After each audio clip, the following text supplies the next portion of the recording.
ပလာတာနဲ့စာဘူးကြက်သားအာလူချက်ထားပါတယ်နူးအောင်လို့ cheese လေးနည်းနည်းထည့်ပါမယ်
ပန်းပွင့်လေးနည်းနည်းထည့်ပါမယ်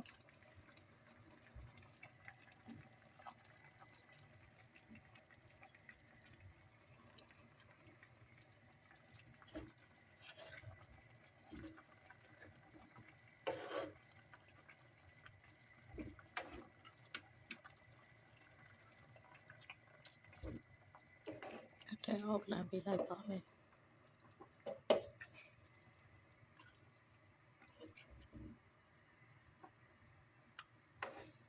ရုပ်သီးမစားနိုင်ဘူးဆိုတော့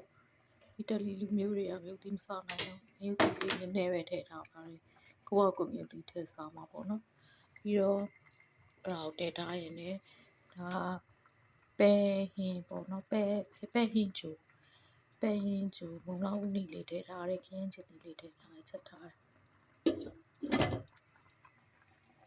ရလို့ရှိရင်ပလာတာနဲ့စားမှာဖြစ်ပါတယ်